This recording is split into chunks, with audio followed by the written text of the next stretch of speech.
Salam alaikum, on continue avec l'obésité commune chez l'enfant et l'adolescent.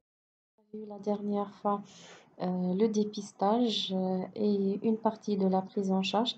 Je vous ai expliqué que la prise en charge comporte plusieurs volets et on a discuté juste sur la diététique, comment poser le diagnostic des erreurs diététiques et quels sont les conseils à donner pour retrouver une hygiène alimentaire saine de l'enfant et de son entourage. On passe au deuxième volet, qui est l'activité physique. Donc, on va accompagner l'enfant dans son activité physique par des conseils. L'objectif est d'augmenter l'activité physique et de réduire la sédentarité. Il est recommandé de parvenir à cumuler plus de 60 minutes d'activité physique quotidienne. Il est recommandé de limiter les comportements sédentaires, notamment les temps d'écran à visée récréative. Le maximum de temps de cumul de temps devant les écrans ne doit pas dépasser 2 heures par l'activité physique doit se faire dehors ou bien en salle. Euh, Elle doit être structurée et régulière 2 à 3 fois par semaine. Euh, le sport recommandé chez l'enfant obèse, c'est le vélo, le judo, la natation et la marche. Pourquoi? C'est pour éviter les micro-traumatismes au niveau des chevilles, des genoux et qui entraînent des douleurs et après l'enfant ne pourra pas faire l'activité physique ni de marche ni rien du tout. Euh, Pourquoi? Parce que bon, si l'enfant et l'adolescent paraît gros et grand, son squelette lui est encore enfant, donc il est très fragile, surtout au niveau du cartilage de croissance. Si il fait une activité qui n'est pas appropriée, il va écraser son cartilage articulaire ou bien se faire des micro-traumatismes au niveau des articulations qui vont devenir très douloureuses et vont l'empêcher de marcher ou faire un autre sport. Il va favoriser encore la sédentarité et le cercle vicieux. Il va encore aggraver son obésité. Donc, il faut recommander le vélo, le judo, la natation, la marche, surtout la marche rapide, minimum 30 minutes par jour en continu. Et, mais si l'enfant peut faire 60 minutes, c'est vraiment l'idéal. L'équitation est contre-indiquée, une contre-indication formelle parce qu'il y a un risque d'hypophysiolyse. On en a parlé déjà dans la vidéo sur les complications. Vous pouvez la revoir. L'accompagnement psychologique.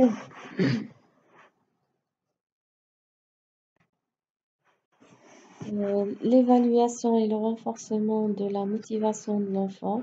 Il faut qu'il soit toujours motivé pour qu'il adhère bien à l'éducation diététique. Euh, on doit formuler les objectifs de façon positive, on déculpabilise et le renforcement des compétences et de la cohérence parentale.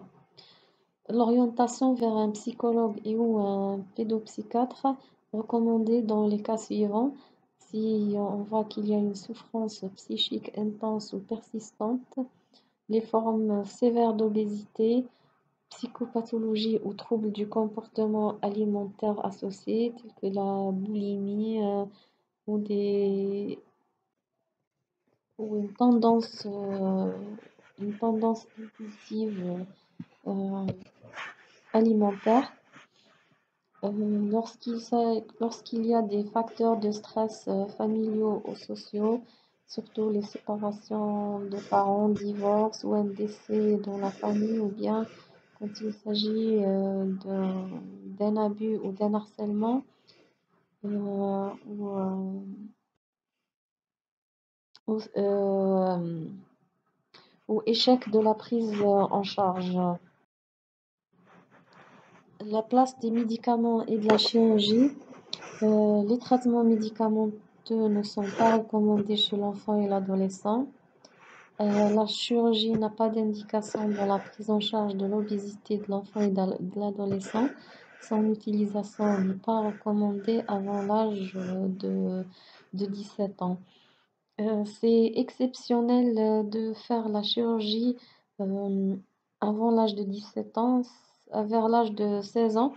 C'est surtout lorsqu'il y a des complications métaboliques très graves euh, et échec à l'adhérence à l'éducation diététique et l'activité physique et psychologique pendant 2 ans et que cette prise en charge a été très bien faite et très bien suivie. Et malgré ça, il y a toujours des complications et il y a l'obésité qui évolue toujours vers la sévérité et la morbidité. C'est là qu'on recommande la chirurgie. Il y a 3 types de chirurgie, c'est l'anneau gastrique, euh, il y a la gastrectomie longitudinale et il y a le bypass gastrique. Il y a il y a de bons résultats suite à la chirurgie, mais il y a toujours un risque de récidive. Amélioration de la qualité de vie dans 95% des cas et augmentation de la durée de vie dans 57% des cas. Il y a une amélioration sur tous les plans, mais il y a toujours un risque de récidive. Les modalités de suivi, il y a 3 niveaux de suivi de l'enfant obèse. Premier niveau, c'est le médecin habituel, soit le médecin généraliste ou bien le pédiatre du quartier. Euh, En cas d'obésité ou de surcharge non compliquée et de contexte familial favorable, et en absence de tout problème psychologique ou social majeur. Donc la prise en charge repose sur le suivi régulier de l'indice de masse corporelle. L'objectif est d'aider le patient à changer ses habitudes alimentaires et d'augmenter son activité physique. Le deuxième niveau, c'est quand il y a un échec au premier recours, le surpoids est en ascension, euh, il y a un contexte familial défavorable, il y a des problèmes psychologiques et sociaux. Là, le suivi doit être multidisciplinaire, coordonné avec le médecin traitant initial.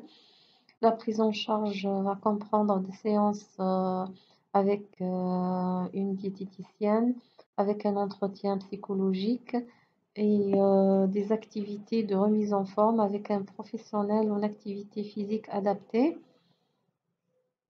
Le troisième niveau, indiqué après l'échec au deuxième niveau, si l'obésité génère des handicaps dans la vie quotidienne, si le contexte familial est défavorable, le suivi est coordonné toujours avec le médecin initial, avec un autre médecin plus spécialisé.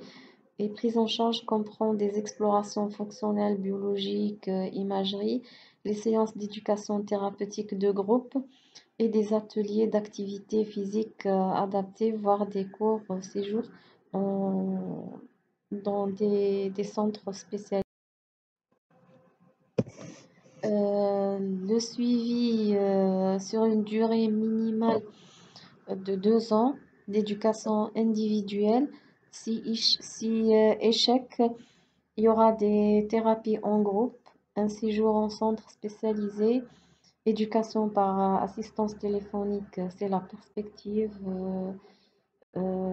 Chirurgie à 18 ans, 16 ans pour certaines équipes avec des complications graves, surtout métaboliques. Les résultats sont très médiocres. Le pourcentage de succès thérapeutique se situe entre 20 et 30% pour la plupart des équipes, les meilleurs résultats étant obtenus chez les enfants moins gros et compliants au traitement. C'est c'est pour ça qu'il y a intérêt de la prévention pour ne pas pour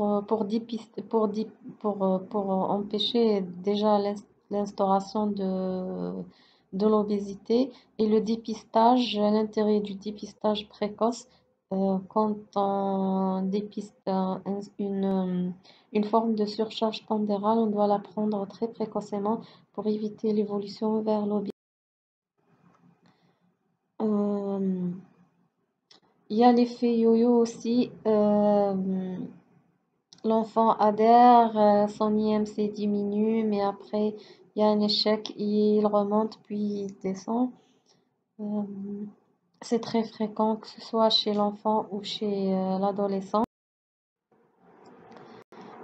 Là, je vous ai rapporté une étude faite par des chercheurs qui ont examiné l'impact de l'IMC du médecin euh, qui suit les malades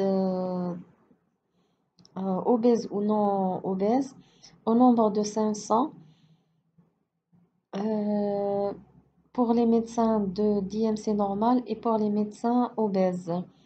Le diagnostic d'obésité du patient a été porté dans 93% chez le médecin non obèse et seulement 7% pour pour le médecin obèse.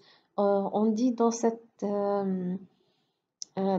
étude que parce que le médecin obèse, quand il voit un obèse, il pense pas au diagnostic de l'obésité parce que lui-même, il est obèse, donc il va trouver que c'est normal. Donc c'est pour ça qu'il a été posé justement dans 7%. Euh, la discussion sur le poids et les moyens de perdre le poids a été entamée chez 30% dans les médecins non obèses et 18% chez les médecins obèses. Et la prescription chez le médecin d'IMC normal, il a prescrit la nutrition et le sport. Il a fait une éducation nutritionnelle et il a recommandé du sport, alors que l'autre médecin qui est obèse, il a recommandé des médicaments et de la chirurgie. Les chercheurs ont mis ça sous le compte que le médecin obèse, il a sûrement essayé la nutrition et le sport, que ça n'a pas marché pour lui. C'est pour ça il indique les médicaments et la chirurgie pour son patient. Voilà, je vous remercie pour m'encourager à poursuivre cette formation. Il faut s'abonner sur ma chaîne pour voir les vidéos précédentes et les prochaines vidéos. Si vous aimez, vous pouvez cliquer sur like, sinon sur dislike. On va concrétiser tout ça avec des cas cliniques rétrospectifs que j'ai déjà vus. Et après, je vous ferai des cas cliniques prospectives, c'est-à-dire quand je reçois, déjà j'ai trois obèses euh, depuis que j'ai ouvert mon cabinet. Ils sont en début de prise en charge. J'ai fait 2 consultations.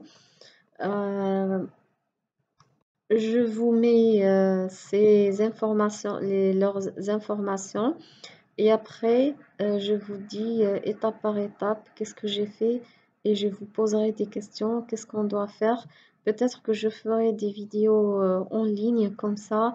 Ça sera interactif. Vous posez les questions en ligne en même temps en direct et moi je réponds en direct. Comme ça, on pourra mieux avancer. Voilà, donc je vous remercie de votre attention.